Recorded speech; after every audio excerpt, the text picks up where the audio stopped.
একটা মহিলা মানুষের জন্য সবথেকে কঠিন কাজ হচ্ছে বাজার করা। আর সেই কাজটাই উপরওয়ালা আমার কপালে সুন্দরভাবে লিখে দিছে। তো যাক আলহামদুলিল্লাহ সে যেটা করে সেটাই আলহামদুলিল্লাহ। কিন্তু এত কষ্ট করে যাওয়ার পরে যদি কোনো মাছ, ভালো মাছ না পাওয়া হয় বা বেশি করে মাছ না কেনা হয়, তো তখন কতটা কষ্ট লাগে একবার বোঝেন। আমি কিন্তু মাসে ২ বার বাজার করি।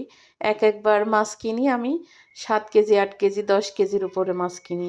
তো এইভাবে যদি মাসে ২০ কেজি মাছ কিনলে কিন্তু আমার ১ মাস চোখ বন্ধ করে হয়ে যায়। যেহেতু আমার বাসায় মানুষ কম হলেও কি হয়েছে, মেহমান আত্মীয়স্বজন দিয়ে তো কম বেশি থাকে। আর আমাদের ৩ বেলাই কিন্তু মাছ মাংস লাগে আমার ছেলেদের। তা আর কি করা, যা পাইছি এর ভিতরেতেই মানে খুঁজে খাইছে। আর সামুদ্রিক মাছ তো ছেলেরা খায়ই না। খাওয়ার ভিতরে রুই, কাতলা, কই মাছ ভুনা করে দিলে খাই। তেলাপিয়াটা নিয়ে আসলাম একদম টাটকা জ্যান্ত তেলাপিয়া। সবগুলাই মানে একদম টাটকা মাছ। মানে উঠায় নিয়ে আসছে। সবগুলাই টাটকা। তো সুন্দর করে কেটে কুটে পরিষ্কার করে প্যাকেট করলাম। প্যাকেটটা করা যত সহজ দেখতেছেন, কুটতে